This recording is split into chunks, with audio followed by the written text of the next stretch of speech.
The Overcomer series is brought to you by Joniel Alcock, The Gift Curator J.A., Scripture Trinkets by A.P. We see each other many times by our titles, careers, or how we look physically. But behind each face, there's a story to tell about triumph over trial. We can also learn how God has brought us to where we are by His supreme grace and goodness.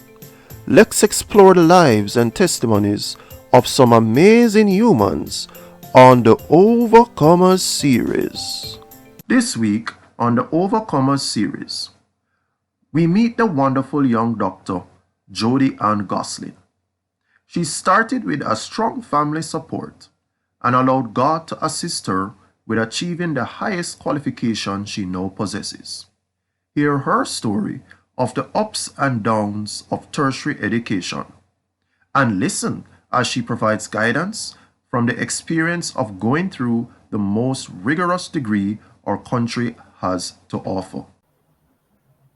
Good night, everybody. So, we are in another episode of the Overcomers series. And tonight I have with me a lovely young lady whose name is Jodi-ann Gosling. And she's here to tell us so much more about herself and some of the things in relation, especially to tertiary education as well as her current profession. Jody, good night. How are you doing? Hi, good night, Janelle. How are you? I'm not doing so badly at all. So, Jody, I kind of met you because, of course, of media related work that I do. But tell the people the things that you're currently doing as a career and how is it that you decided that you want to do such a thing? Okay, so my name is Jodi-ann Gosling. I'm actually 24 years old. Well, 25 no. um, I'm actually a medical doctor currently pursuing a senior house here at the University Hospital of the West Indies. I decided to actually go into medicine because when I was much younger, my daddy at the time was sick, and it was just a pleasure helping him. And I thought that if I could help one person to feel a little bit better about themselves, sometimes it's not only the medicines that you prescribe that actually help, but just you being there, just you being a good person, or you just helping someone to pass a hurdle is something that I wanted to take with me throughout life. And I felt like my high school experience was kind of geared towards the sciences, and I really didn't like the other specialties. I was more of a science and agriculture type of girl. And since that worked out for me, I thought, what better way to help others than to actually become a medical doctor? Yes. So tell me something. You are science based. Obviously, you took subjects like bio, chemistry, maybe physics, mathematics. Yeah. Um, why then did you not decide to do pure and applied then? And or something else like pharmacology, veterinary medicine? Why none of those? Okay. Well, as it relates to the subjects that I took, I actually took the entire sciences and the entire business subjects. So I actually took in CXC, I actually took biochemistry, physics, maths, English, and I was actually pursued principles of accounts, principles of business, agriculture, social studies. I did quite a bit of stuff in CXC because my mom is an accountant, and I feel like I just owed it to her. So after passing all subjects, I had a range of options to choose from. So I could have gone down all the science path, and I could have actually gone down the entire business world as well. However, I wanted intimate, meaningful relationships. Not that a pharmacist or somebody in period and applied is not meaningful, but I don't find the profession as intimate as it would be to doctors. So, for example, the day to day care of somebody. So, a pharmacist, you'd fill the prescription and you'd go home and maybe just chit chat with the patient. I actually wanted to see things through. And I always had this curious eye for actually figuring stuff out. So I don't really want you to tell me anything. I want to figure it out. I want to see why is this happening and I want to see how can I help you. One of the greatest things for me is when, and of course, you cannot save everybody, so sometimes the outcomes are not as favorable. But one of the greatest things for me is actually to see somebody that comes in being unable to help themselves and just gradually watching them actually improving throughout their stay.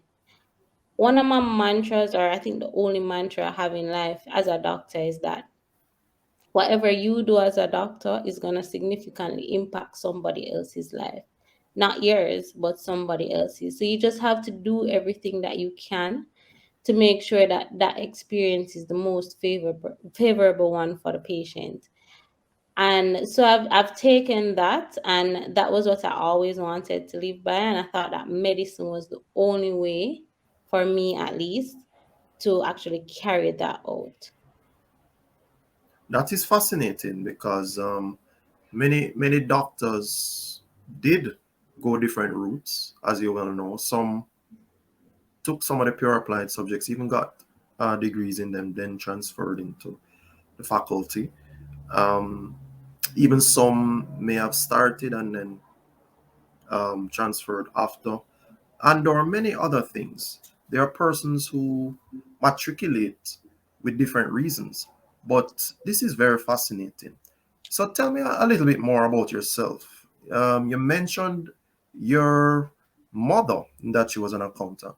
But give me a little bit more background about your family life and who you are, where you came from. Okay, well, as I said before, I'm 25. I actually grew up in Westmoreland. Yes. I yes.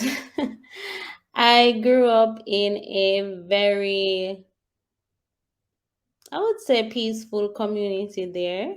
I'm not sure how peaceful it is now. It was Shrewsbury housing scheme.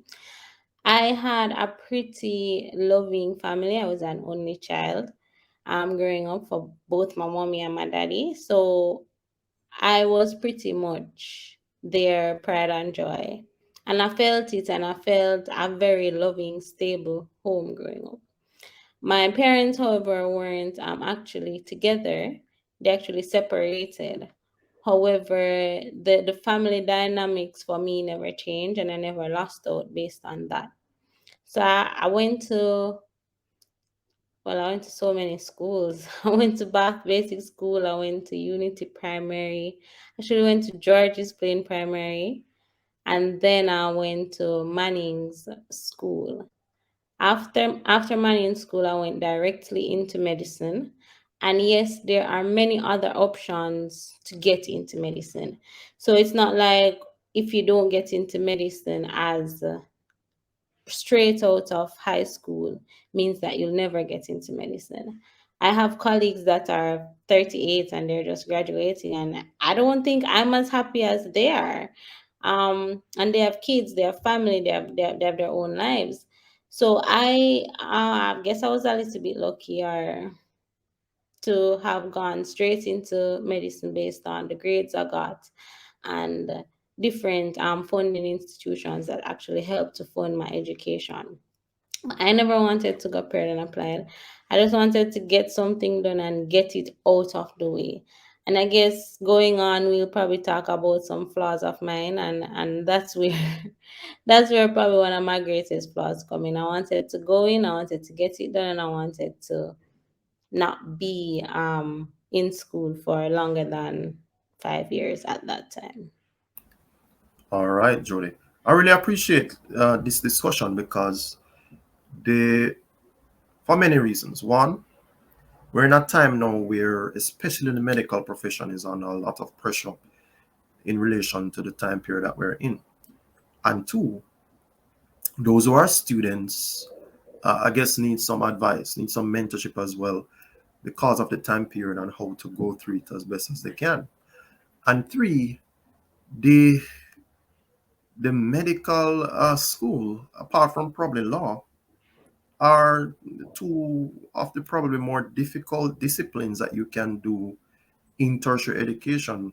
Not necessarily because the content is hard, but it's a lot of content. You're talking about the human body, and law is just the whole measure of the law. So those two are always ones where persons have some difficulties with, have some challenges, and need to know how to go through it as best as they can. So before we get through those things, we're going to go to a quick commercial break. Thank you, Jody, for joining me. Viewers, if you have any comments, put them in the comment box. Share this on your pages as we continue to stream. And we'll be right back with the second segment where Jody tells us some more about her time while she was at the University of the West Indies. Hi, my name is Melissa Thompson, and I'm the owner and founder of The Gift Curator. We're a full service online gifting business that specializes in custom and curated gift designs for any occasion life has to offer. Basically, the service that we offer, the individual who is purchasing the gift doesn't at all come in contact with it in terms of packaging or anything. All of that is handled for them, and it can be delivered directly to their loved one's door. Welcome back, viewers. We are with Jodi-ann Gosling, and we are talking with her about some of the things in relation to her profession, as well as how she has progressed to be where she is at this stage. How are you doing, Jody? Thanks for joining me tonight. I'm well. All right, great. So, what I want to talk about now is some of the things in relation to studying at university. Yes. Tell us what you went through, any challenges that you may have faced, and any tips that you have for others in terms of ensuring that they go through the process and eventually complete as a medical student into a doctor. Okay, so I feel like your experience is gonna be um determined by actually how well you can transition from high school to university. And for me, that was where the most confusion was. And to understand that actually coming out of your parents' house, pretty much being on your own, affords you a lot of freedom, a lot of free time, a lot of no decision making, a lot of those things that you'll have to learn to do. The hardest thing for I think anybody is the focus during med school. So I usually break it down into school factors, family factors or friends, and then you have university factors. So it is probably 100 times more in terms of content what's required as than you have had in high school. It's not the same. You're now on your own. You know, you don't have anybody over your back to say, okay, go study or go and do this. And there's nobody preparing your meals usually. And sometimes, especially for people, and I don't even think it's healthy, but you can't constantly buy food, and you can't constantly buy food at the times that you would want to as well, in terms of early morning, late evening, snacking during studying. So it's very important that as you hit med school that you create like this focused environment where you have a schedule. You have I used to plan my days out. So I knew when I was waking up, I knew when I was going to school, I knew when I was gonna study. And I don't think I was the best at everything that I did. I certainly tried to be, but sometimes I would slip up and there's no shame in doing that. But it's always like even if you're off track for a few days, that you get up and you go back exactly to where you were before. The thing with med school is that learning is very important because like I said before, whatever you do is going to change somebody else's life in a significant way. Where you finish your work, get your paycheck and go home, you're going to change somebody else's life, whether that be a death, whether that be an increased comorbidity, whatever the case is. You have to ensure that you in yourself, especially if you have Christian or core values, that you have done your best for that patient. before you leave. And this is where it starts. It starts from med school, it starts from good work ethics. The other factor, as I said, was university factors. University has a lot of distractions. I don't know if now with the current pandemic there may be less, but you can go to UE and do a full-time degree in nothing academic at all, because there's always something happening at you. There's never a day from Sunday to Sunday there is something scheduled, there's something going on, there's always something to do. There are parties on Thursday night that's called integration, which apparently they're supposed to integrate. But I mean, to be honest, how often do you need to integrate? You need to integrate every Thursday night. There's a FYE on Tuesday night, which is first year experience. That happens every Tuesday, every year for the first years. There's something on Monday night, I know, and there's probably training on Friday night, and the more you get caught up in all of these things, you're gonna be tired the next day. If you have core values such as like coming from a Christian home, which I did, and for example, Bible study. And trust me, they have Christians group that takes up a good chunk of your time as well. But however, you'll be going to these things and actually missing the whole point. For example, there was a time when I was in university and I found myself being so far from God, and I was just like, what is it that I am doing? And I realized that I'm so caught up in university life, even the Christian stuff, that I've forgotten to even take up my Bible and read. I've forgotten to encourage somebody on the way. So it's okay to miss a step, and it's okay to even come back again. And that's one of the most important things about having a relationship with something higher. That's actually very forgiving. The next thing about university is your friends and who you choose to actually hang out with. And the truth is, sometimes you just have to let some people go, not because that they're bad or anything like that, but because they're just not helping you to get to that goal that you actually want to get to. And your UE is not somewhere you want to live. UE doesn't have a porch. UE doesn't have a backyard. UE has people, and that's something you need to understand from day one, that I'm here for a time and then I'm gonna leave. Because a lot of people get caught up in the 10-year UE mentality, and before you know it, you're at UE as a living resident for 10 years and your life is just passing by. So once you keep that in mind and you keep the focus, the next thing that a lot of persons get caught up in is the fact that there are a lot of men and women at UE. I'm not gonna be sexist as it relates to this.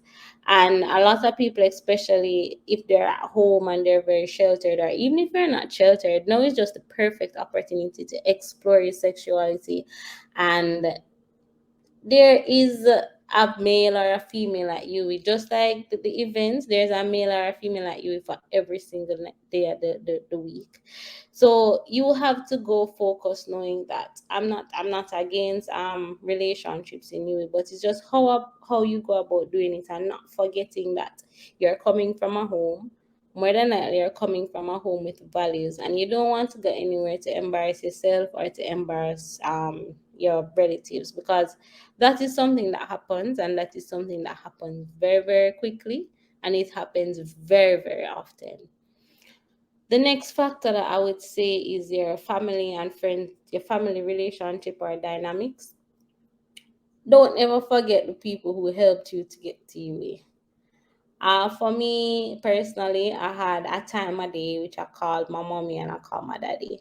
We grew up in a very, very close knit family, yes. But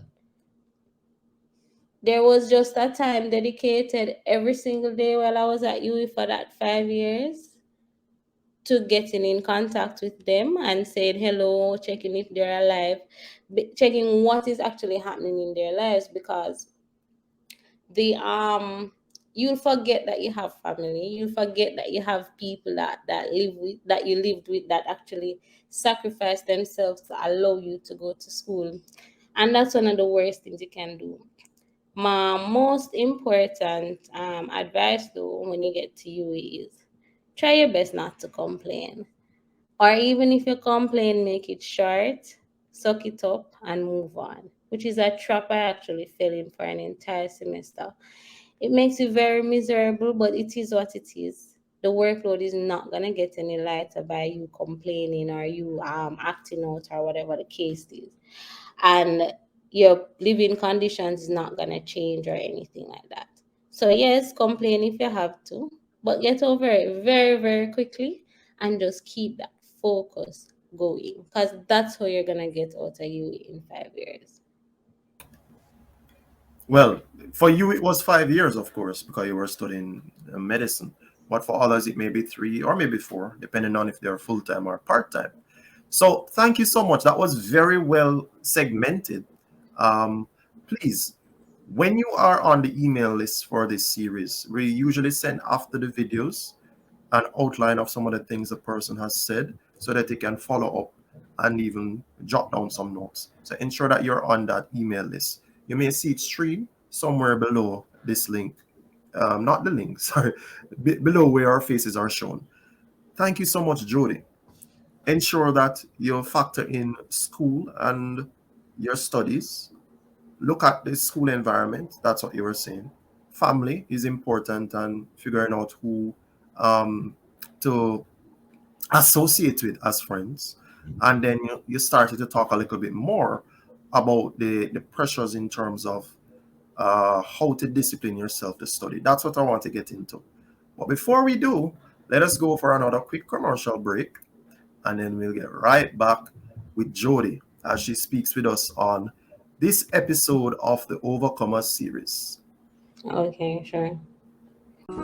You can become a part of the Overcomer series. Ready to get in on the action? Look out for giveaways each week from March 11 to May 6th, 2022. We will also be gifting prizes from Scripture Trinkets by AP. If you are a follower on social media, you may win cool Overcomers gear. We'd also love to hear your story of overcoming. You'll be a winner of an amazing gift box from the gift curator JA. What has Christ done for you that you thought you would not be able to accomplish? What have you been able to achieve against all odds? Tell us in a video of less than 1 minute and hashtag Overcomers Challenge, or email it to us at jonyljalcock@gmail.com. Further details on social media. Remember, with Christ in the vessel, you can smile at any storm. Here's to a great season of overcoming. Welcome back to another episode of the Overcomer series. We're seated right here with Jodi-ann Gosling, who is a medical doctor. We'll get a little bit more deeper into what exactly she's doing and where exactly she's doing her work.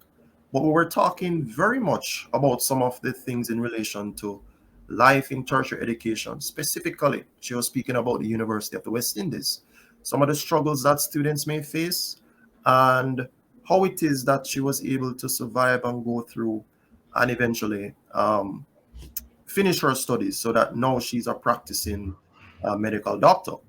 Jody, Hey, you mentioned something very important about discipline, about studies. Can you give some tips, especially for medical students, how to go through their studying and do it in a way so that, one, they don't stress out themselves and cause a burnout, and two, how they can retain the information that they get because it's a lot of information, and three, how it is that they can balance themselves between the load of work that they have to do and the many other things that obviously your life entails. okay. So I think it is important to actually come to the realization that even though there's a bad side to UE and there are a lot of distractions, UE is a place where you can also thrive.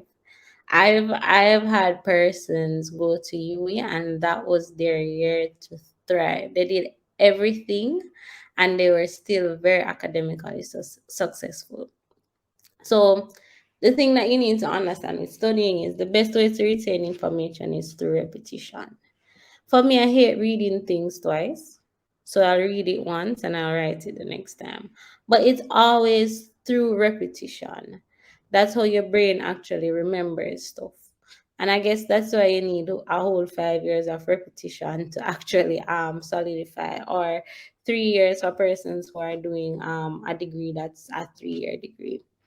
So time is actually one of the most valuable assets you'll ever have. To think about it, is the only asset you truly, really ever have. Whether it be during UE, having kids, getting married, whatever the case is, it's always gonna be determined by your time. That's gonna be a rate limiting step. How well you manage your time. So always have a little timetable, not to be pressured, but have a timetable and have a realistic timetable. So, for example, first year, I had a timetable which had 10 things on it, and I could only read three. But you'll have to understand that a timetable must be realistic, because each time you achieve a goal, your brain actually gets the idea that it can achieve something else. However, if you put a task on that task list that is, I don't know, 10 things and you know you can't read so much, you're going to feel very overwhelmed. So, I'm an early riser. I'm not against people who don't wake up very early. But I feel like when you wake up early, you can actually extend the hours of your day. So, waking up early, actually eating. Never leave your house if you don't eat. Put that in your academic study. It has it has nothing to do with I'm talking about academics now. But ensure that you eat. Wake up early, eat. Eat something that is substantial every single day. And then you start your day. From at the start of the day, you can think about what can I read, or how much minutes can I put in, because 10 minutes of reading can actually go a very long way. So even if you wake up 10 minutes earlier and even recap what you read the night before, that can also be very effective. Let's say you'll be in school, for example, from 8 to 12, you know that's allotted to school. Something that's very important is that you be present at school. A lot of people will go to school and they're online doing online shopping, or they're skipping through Instagram, and a lot of us can actually get caught up in all of that. But the most important thing is to be present at school, because the first time you're exposed to that information is number one of the repetition process, versus you wasting that 4 hours in school and going back home and having to start all over again. When you go back home, you will not be starting from scratch. So actually be present.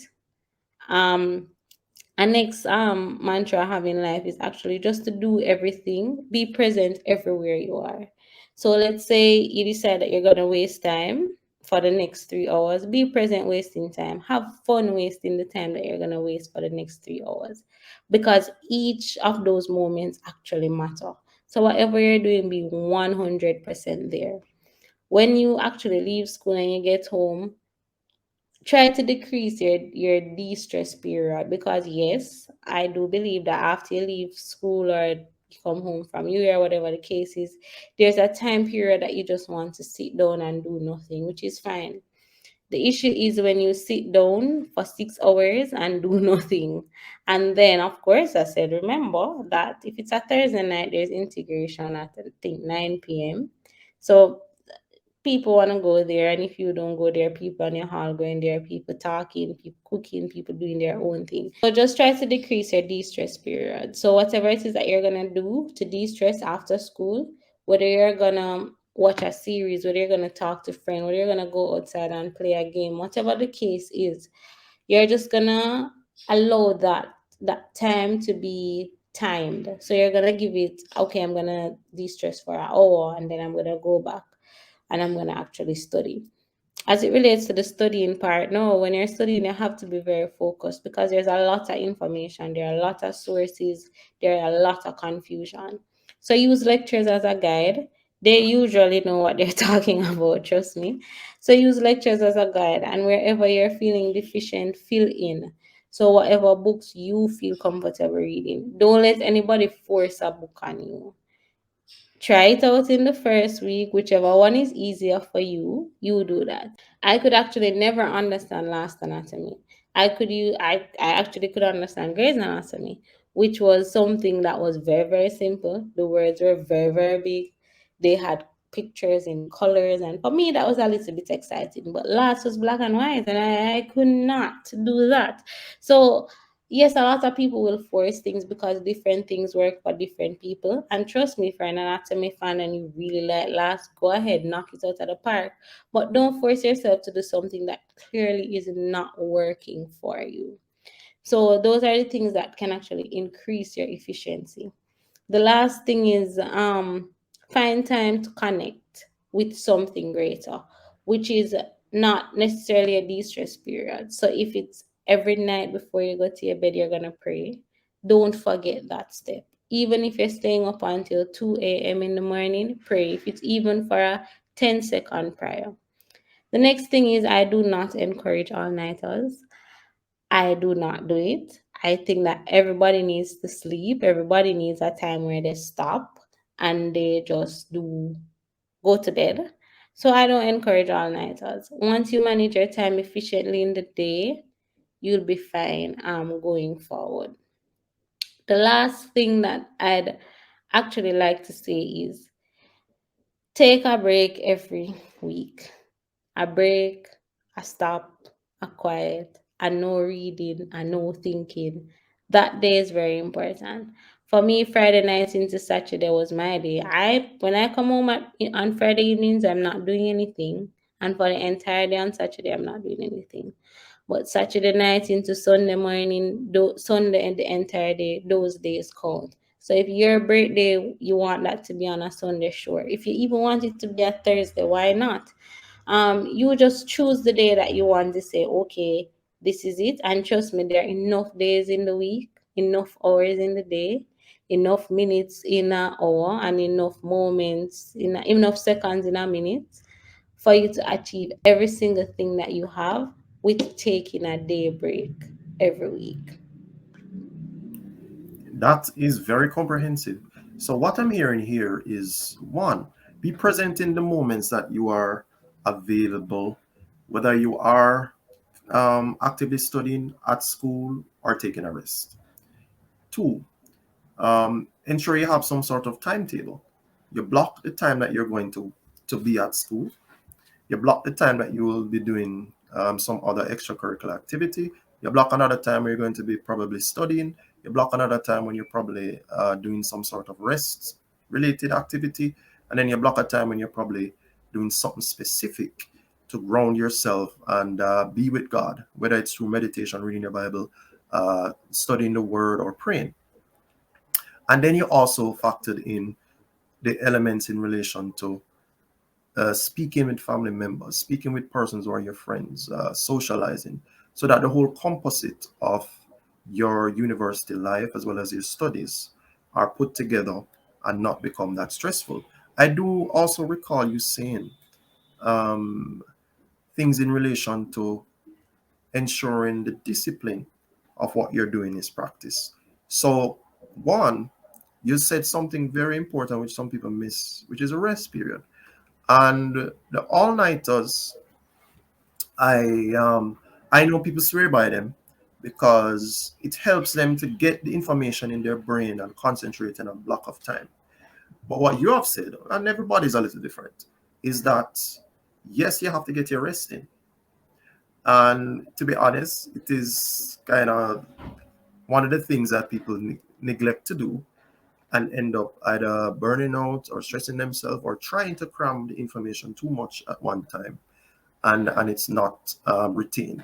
So that was very well put together, Jody. I really do appreciate all of these bits of knowledge that you're giving and advice.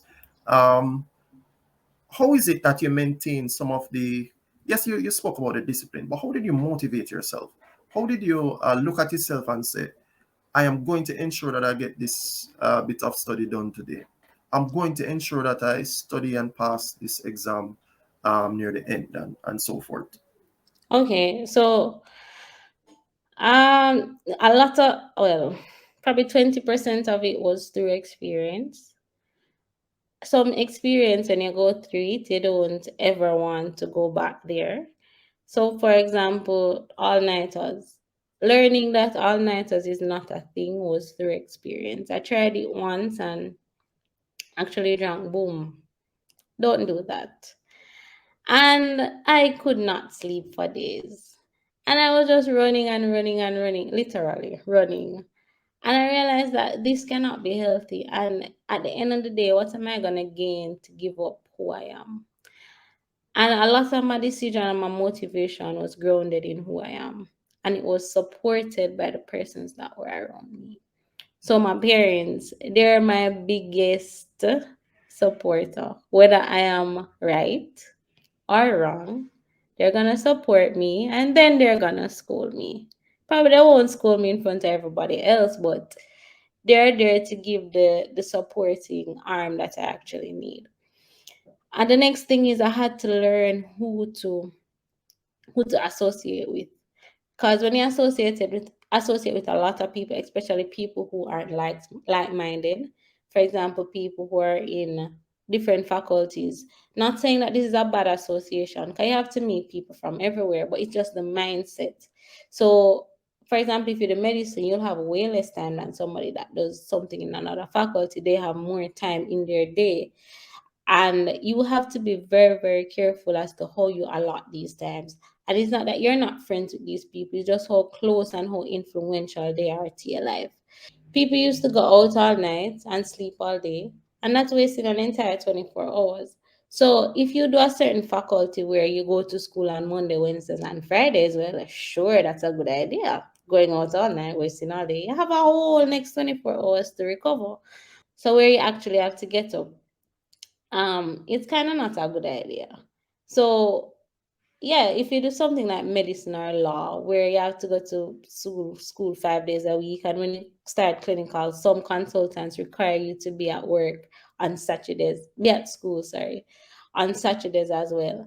I don't think it's in your best interest to go out all night, sleep all day, because you can't sleep all day, right? You have to get up and you go to school. So when you come back home, you'll be sleeping because you'll be tired. You'll be sleeping that night. You'll be getting up the next day. You'll be going to school, and then your next rest will be the weekend. So guess what? Somebody who is doing that in another faculty who has a day to spare has recovered from that in 48, 24 hours. You are recovering from that a whole week later because you're still very tired.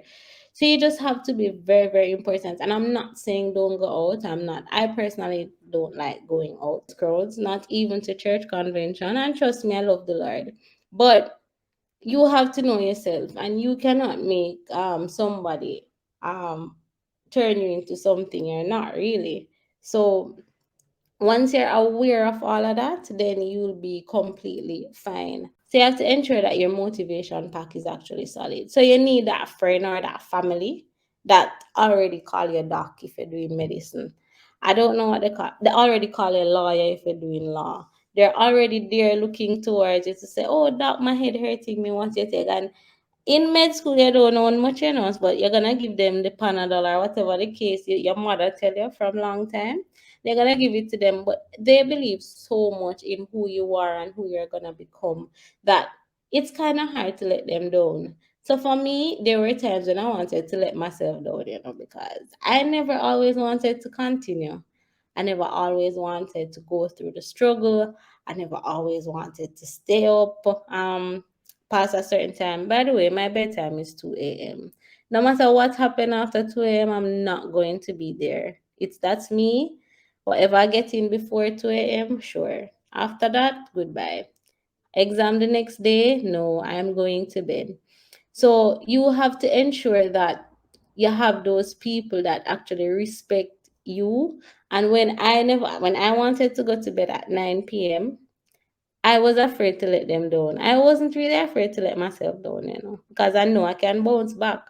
But for them, they're the persons who actually see you through. They're the ones who are depending on you. And sometimes you're not going to give them anything, but just seeing the smile on their faces would actually is actually enough for them to keep calling you doctor, lawyer, counselor, whatever the case, whatever you're going to school for. you have that. And trust me, that friend is there. Even if you don't meet them day one, that friend, that family, and not everybody have good family dynamics. But the fact that you're at university means that there is somebody there who has been encouraging you. Maybe it's a teacher. And yeah, so just ensure that your pact is solid and your mental state is also at a place where you can actually motivate yourself if your pack failed. Ah, those are very good, eloquent words, Jody. We have to go for another commercial break. I thank you so much for so many tips and advice and bits of talking about yourself as well. So we'll go for the next commercial break. When we come back, we have a few final words from Jody, and then we'll talk a little bit more about achieving success for your future. Soon come. Scripture Trinkets by AP for all your unique tokens and gifts. Check out our line of car trinkets, keyring trinkets, fridge magnets, Christmas ornaments, custom trinkets and plaques, and much more. Go ahead, pick the perfect gift and share the word boldly. All right, so welcome back to the other episode of the Overcomer series. We're seated here with Jodi-ann Gosling. I must apologize, I keep saying that, but you are Dr. Jodi-ann Gosling. And she laughs because I guess we've spoken so much and I've never said that to her. But that's who she is. And before we get to the last set of questions, one of the things that always frustrates university students, especially in trying to finish and completing their exams, is the financial part of studies, of their studies rather. Do you have any advice in terms of that, especially for those who may not have been as fortunate as you were to have had some assistance? And what have you seen others do in terms of trying to make ends meet? Because you can't get a degree or do some of the exams without having paid the university and also. Mm-hmm. All right. So the first thing is you have two people that go to university. Those that are sure that they're getting their university bills paid and those that go by faith. I don't know where I am on that spectrum, but what I can say is choose something that you love. Yes, that's one part. But also choose something that you can finish. So it's imperative that you don't get stuck there because the university is a place that the cold hard truth is just given to you in your face, and you can go, you can cry, you can beg, you can do anything, and it's still gonna be okay. You can't sit that exam because you haven't paid that fee. So I think as you grow, as you get older, you understand that you really have to choose something that you can afford. So when it comes down to affordability, I'm not saying that okay, something that your parents can afford or something that you have to have going in. But as soon as I didn't even get the acceptance for med school as yet. I was actually accepted for pure and applied initially. I got accepted for med school probably 2 days before I actually started med school, or a week, I think. But once you have that dream, once you send in that application, start looking for institutions that can actually help you. Start looking for scholarships, start looking for grants. And trust me, no money is too little. I remember one year I got a $20,000 grant, and that was all I needed for that time. So no, everything adds up. So for me, I just sat down. I would sit down every evening. I was in high school at the time, and I would just sit down and apply for scholarships. I would just apply to everything. I would Google stuff and I would just apply. And when I started university, I was actually awarded 5 scholarships in total, which covered my entire university fee and my boarding accommodation fee. The next thing you need to do is try your best, especially in high school, to get good grades. If you're in period and apply and you want to switch over to med, try your best to get good grades. So even now, it's a little more difficult to get into med school because they're cutting back on the class sizes, and the government is actually cutting back on the amount of subsidies you're given. So what you need to do is to make yourself stand out. that doesn't only include grades. Grades is one thing, and you have to ensure that yeah, you are a part of it. But for other things, you have to be involved in things like community service. If your community have a club, help somebody, and don't help them because you want to get something. Help them because you're genuinely have that zeal. And I feel like if you don't have that zeal, probably certain professions are not for you. That doesn't mean you're a bad person, but you actually should be wanting to help somebody if you want to go in a profession that predominantly helps people. I think it's kind of a no-brainer.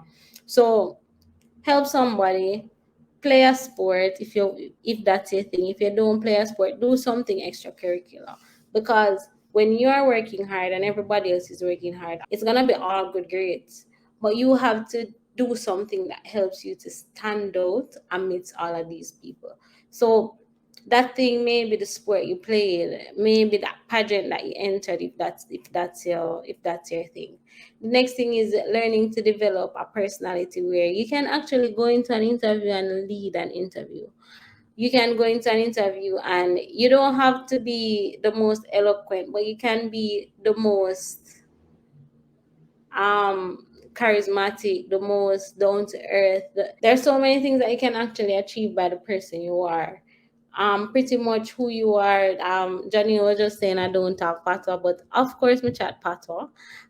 So and sometimes Wow. sometimes that's all you need in a in a interview setting after you've applied for these scholarships. It's just for people to understand that you are human too. So yes, you can speak is spokey, but of course, if things come down to it, and you have to kind of take off the little accent or the little English, and you have to go back into your native language, because and of course, it's Westmoreland I come from, so definitely I know how to speak patois.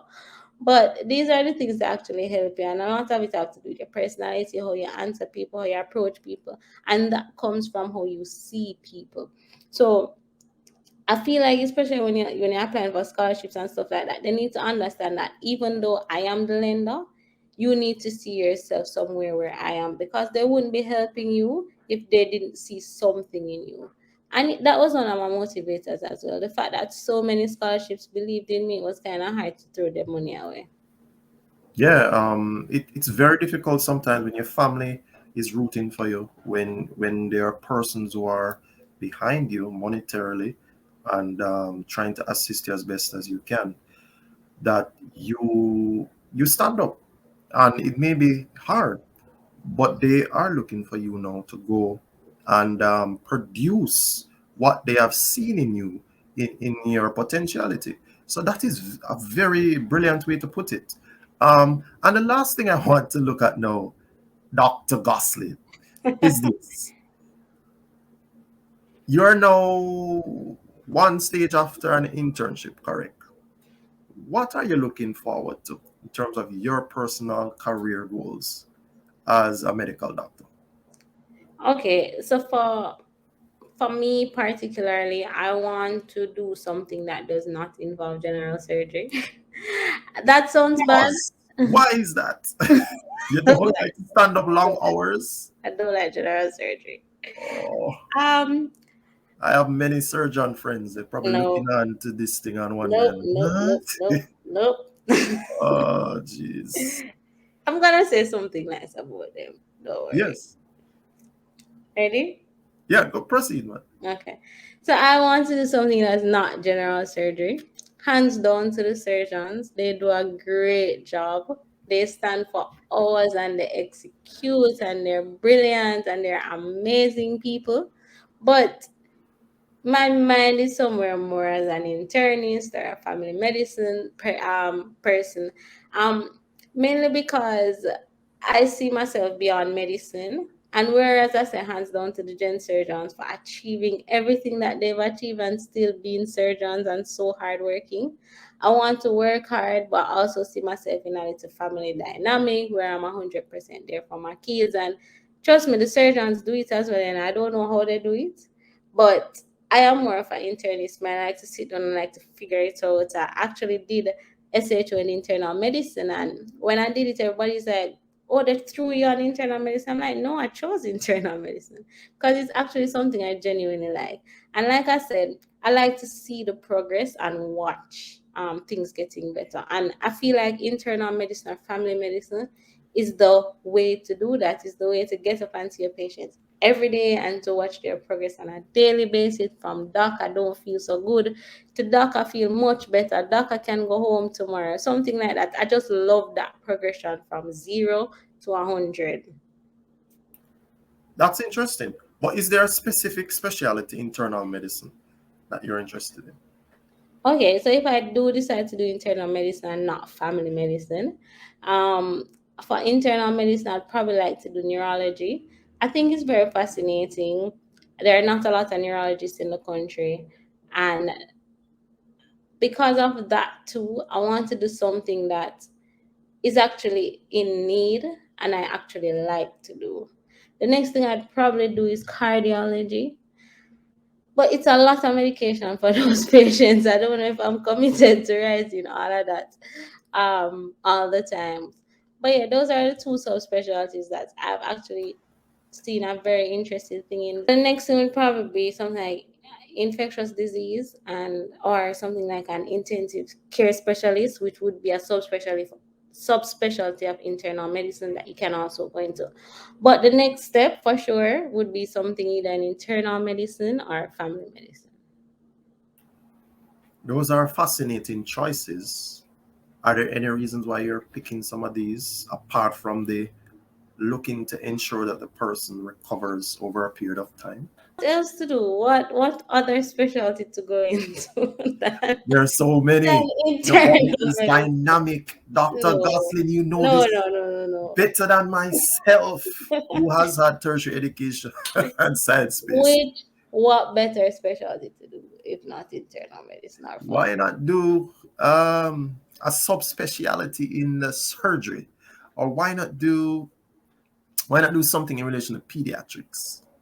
I mean, I really like pediatrics too, you know. Pediatrics is Yes. definitely on the card, but surgery, no. It's not. OBGYN. No, they're going to surgery. That's the point. Any I don't friend want on to this go. tree right here? So I don't want to go Mr. into Surgeon, surgery. in Don't want any to get way, my hands don't like don't that. knock Nope. Jody. Dr. Gosling, I had so much fun talking with you tonight. It's been a thrill in terms of learning so much about it, as well as hearing you impart so much brilliant bits of advice, not only just generally for persons going to tertiary education, but understanding the pressures and the challenges of the especially university environment, and how to be disciplined to be able to achieve some of the goals that you want to achieve. Study well, pass your exams, and then graduate. And become So, an internist. and become an intern. She's speaking into our future. Hi, my name is Melissa Thompson, and I'm the owner and founder of The Gift Curator. We're a full service online gifting business that specializes in custom and curated gift designs for any occasion life has to offer. Basically, the service that we offer, the individual who is purchasing the gift doesn't at all come in contact with it in terms of packaging or anything. All of that is handled for them, and it can be delivered directly to their loved one's door. So you are speaking into your future. So what I wanted to do now is speak into somebody else's future, because there are a lot of young people, and this will go all over the different parts of the world, not necessarily in Jamaica. So there'll be persons probably in Trinidad, Barbados, the US, the United Kingdom, maybe somewhere in Africa, who may be going through some rough times now because of the pandemic. Maybe it's a financial struggle. Maybe it is that they're trying to figure out, all right, how am I going to finish and support my family and do some things amazing in my life? How am I going to concentrate with this? I'm not sure where you are, but everybody has some sort of blended approach now, or maybe everything is online. Some of it is stressful for some people. Yeah. So speaking to them and pray and encourage those who may be listening that they can still achieve some of the goals in relation to doing their tertiary education. Okay. So let us pray. Dear Lord, I'd like to thank you for today. I'd like to thank you for this interaction. I'd like to thank you for the fact that we're here and we're doing something that is attributing or is helping, Lord, to build your kingdom. Lord, as I come to you today, Lord, I just like to put each and every listener in your hand, Lord. I'd like to just I'd like you to just calm down and I'd like you to touch their circumstances in your particular way, in the exact way that you want their story to go. Lord, help each and every person to understand, Father, that you are the one that writes the story. And Lord, there is success where you are. Lord, there may be somebody who is struggling right now, whether it be financially, Lord. Help them to find the next dollar that they're looking for, even now, even in this moment. Lord, even in the next day, the next 24 hours. But Lord, help us to not put a time, Lord, on you. Lord, help somebody who is struggling emotionally, dear Father. I pray, Lord, that you would just come down and hold that person so much closer. Lord, help that person who lacks motivation in this moment. Lord, I pray that this will be the sign that they need to get up and to do something, Lord, knowing that we start the work, Lord, but you are the one to finish it. Help us to realize, Father, that you can only use us once we want to be used. And Lord, I pray that you will just allow everybody who is listening to us today to be used by you. Lord, Yes, Jesus. help us so that we may continue to be and do and say the things that you want us to say. And help us to understand, dear Father, that at the end of the day, that whatever we have in mind or whatever our plans for our lives, Lord, that your plan is way more better than, way more awesome than we may ever have either thought of, we may ever imagine, Lord, and help us to understand, Lord, that the future is in you. And if it is not in you, Lord, help us to reject it. If it's not in you, Lord, help us so that we may realize it. So even now as you bless us, and even now as you keep us, and even now as you take us through the phase of life that we need you to take us through, dear Father, I pray today that you will also help us to realize that studying academics, education is one step of the way. But help us not to lose the big picture, Lord, and that is to ultimately make it home with you. Help us so that whatever we do, whatever we say, wherever we go, Lord, that somebody somewhere may be able to just understand, Lord, and just to see without us saying anything that this is a child of God. And Lord, when this is all over, help us so that we may reign with you despite our degrees, despite being a doctor, despite being a lawyer. Lord, help us to be a Christian. Help us to be your follower and your disciple. In Jesus' name I pray. Amen. Dr. Gosling, Jesus, you are a powerful woman of God. And this is what I want to say to you tonight. You gave some encouraging words, you spoke some bits of advice. But you are at a pivotal point because of the nature of the pandemic and the things that are happening. That can allow you to go in, use the skills that you have learned, and also lean on the mentorship from those who were before you to progress to become a great consultant in whatever field that you decide. And I know that you can do it. Dr. Gosling, thank you so much for joining us for this episode of the Overcomer series. We were talking about some of the difficulties and the pressures of tertiary education, especially those in relation to medical school. Jodi-ann, blessings. Thank you so much for joining us. Do you have any final words? No, I'll just encourage somebody that whatever you're doing, just be 100% there. Just 100% there. 100%, says Jody. Blessings, everybody. Shoot this off to your WhatsApp and share it on your Instagram and Facebook feeds. That's all we have for you tonight. Blessings. Until the next episode of the Overcomer series. Remember, with Christ in the vessel, you can smile at any storm. And I still believe that this can be a great season of overcoming. Blessings. Good night.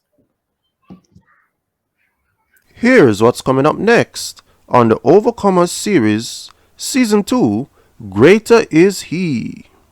All of this started to Jenny, which I think your audience, and I don't want to shock them, but just as how we are in our live conversation right now, I recall being on a live YouTube interview with an interviewer from overseas, and that was in April of 2020.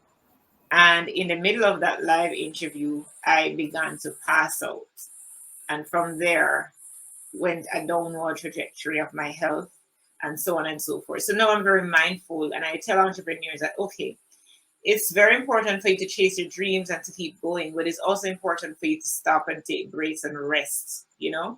Join us next week for another inspiring and thought-provoking discussion. And remember, you are an overcomer because greater is He that is in you than he that is in the world.